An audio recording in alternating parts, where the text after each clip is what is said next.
E aí pessoal, beleza? Nesse vídeo eu vou falar de como que eu desenvolvi meu deltoide a ponto de ficar com aquele aspecto 3D que o pessoal acha que não é possível alcançar sem a utilização de hormônios. E bem, a resposta é bem simples, tipo, é aquele basicão para que funcionar para qualquer grupo muscular, você fazer exercícios com uma progressão de carga, com uma frequência adequada, volume semanal, normalmente de 10 a 15 séries semanais. Mas no caso do deltoide, é algo que eu diria que é um pouco mais difícil de calcular, por causa que o pessoal subestima muito o quanto que eles são utilizados nos exercícios de peito e costas. E na verdade é mais do que as pessoas pensam. E existe até uma discussão assim sobre se é necessário mesmo fazer exercícios isolados para deltoide. Na minha opinião, sim, eu acho que não teria problema. Tipo assim, eu acho que dependendo da sua divisão de treino, eu acho que deve ser focado primeiro em exercícios compostos. Só que os exercícios compostos para outros grupos musculares, digamos assim, no supino inclinado, acredite em mim, ele já trabalha o deltoide frontal e lateral muito bem. Então, tipo, desenvolvimento talvez seja um pouco mais focado para o deltoide, não vai ter ativação do peito.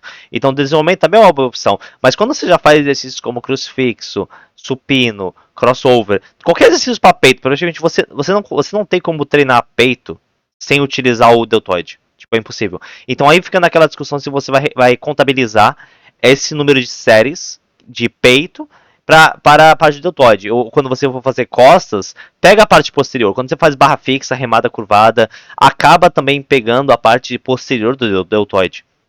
Então, independente do que você. Se você vai treinar grupos musculares grandes como peito e costas, você vai treinar a deltoide, mesmo que você não queira. Não tem como evitar. E, tipo assim, eu acho que tem um problema das pessoas fazerem um volume meio que excessivo para deltoide. Isso eu vejo muito nas academias. Tipo, eles já fazem peito e costas, aí depois fazem uns 3, 4 exercícios para ombro. Tem um dia só para ombro. Cara, ter um dia só para ombro eu acho que é completamente desnecessário. Só se fosse um caso muito específico de alguém que tem como ponto fraco o deltoide, um fisiculturista que realmente precisa desenvolver ele mais de uma maneira, tipo, bem significativa. Mas em outro caso, tipo, não acho que é necessário. Tipo, eu acho que exercícios compostos, supino, barra fixa, eles já acabam trabalhando os membros superiores de maneira bem eficiente, tanto bíceps, tríceps, deltoide, peito, costas. E a questão é que o deltoide acaba acumulando mais volume, né? Por mais que costas você trabalhe a parte posterior e quando você faz exercícios para peito, você trabalha a parte frontal e medial, você acaba ainda é um músculo como um todo, né? Então é diferente do bíceps e tríceps, que o bíceps só é trabalhado junto com as costas, o tríceps só é trabalhado junto com o peito, enquanto que o deltoide acaba acumulando bastante volume. Mas o que eu faria para deltoide, o que eu faço para deltoide, o que eu recomendaria, o que eu fiz ao longo de anos para chegar mais ou menos do jeito que eu tô agora? Bem, praticamente um exercício para cada parte do deltoide.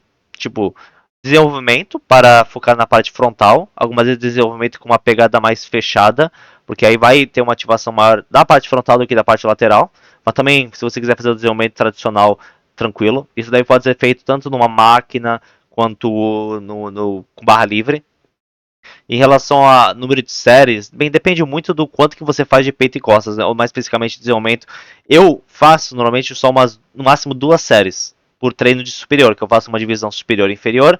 Eu já faço 3 exercícios para peito, que já vai trabalhar bastante ombro. Então eu só dou uma finalizada com umas 2 sériezinhas assim de desenvolvimento. Para a parte medial, lateral, deltoide, é claro que vai ser elevação lateral, não tem meio que outra opção. Tem várias variações de elevação lateral, eu acho que a melhor opção é na polia pela tensão constante, então você fizer com uma polia baixa, é uma boa opção. Máquinas de elevação lateral eu comecei a fazer esse ano e até gostei. Tipo, eu acho que também não são uma má opção assim, porque não tem um fator limitante de você segurar o peso assim. Eu acho que é bem confortável e tipo, você consegue isolar bem essa área. Para deltoide posterior, é muito utilizado o crucifixo inverso, mas eu sempre achei um exercício meio estranho, que é meio que difícil de progredir carga, é bem limitante assim, eu não sentia tanto. Eu, na minha opinião, o que me fez desenvolver mais o deltoide posterior foi fazer remadas com a pegada bem aberta, porque isso daí faz a mesma coisa, né? Porque o crucifixo inverso, você vai estar abrindo bastante os braços em relação ao seu tronco, né? E a remada com uma pegada bem aberta faz mais ou menos a mesma coisa. Então, quanto maior for a sua pegada, quanto maior for a distância entre as mãos, mais você vai acabar ativando essa região do deltoide posterior. E para cada um desses exercícios, eu no máximo faço umas 2 séries de trabalho, sério, não precisa mais que isso. Porque aí já vai dar 6 séries de trabalho pro ombro, e aí depois você vai contabilizar o que você já fez de peito e costas, no caso que você faça um treino de superior e inferior, que nem eu. Tipo, já dá um volume excessivo.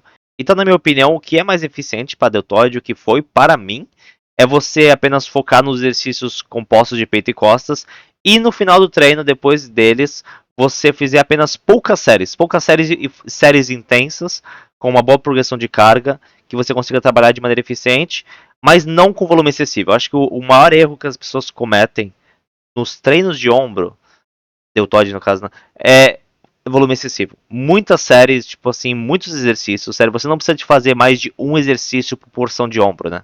E no caso, talvez nem seja necessário você fazer nada para a parte anterior ou posterior do ombro, porque se você já é alguém que faz muita série de peito e costas, cara, talvez você nem precise, talvez nem faça tanta diferença. Treino de ombro, na minha opinião, é bem subestimado. É claro que eu faço exercícios para ombros, como eu comentei, e realmente dá um pump legal, eu senti que teve um desenvolvimento bom, mas acredite em mim, não subestime o quanto que o deltoide já é utilizado em exercícios de peito e costas. Em relação ao cálculo de volume semanal, eu sempre recomendo de 10 a 15 séries para o grupo muscular. Porém, no caso do deltoide, eu acho que se for contabilizar o número de séries para peito e costas, vai acabar passando disso. Então, tipo assim, mesmo sem você fazer muitos exercícios para o deltoide, o volume já vai estar mais ou menos no limite do que eu considero o limite para a maioria das pessoas. Por isso exatamente que eu faço duas séries de trabalho, dependendo do número de exercícios que você faz para peito e costas. Você pode fazer apenas uma série de trabalho de desenvolvimento, elevação lateral e uma remada com a pegada bem aberta ou um crucifixo inverso, e eu acho que já seria suficiente assim para dar um estímulo bom ao deltoide e sem sobrecarregar ele, porque é algo muito frequente esse volume excessivo, e esse volume excessivo para deltoide não vai te dar mais ganhos, ele apenas vai te atrasar a longo prazo.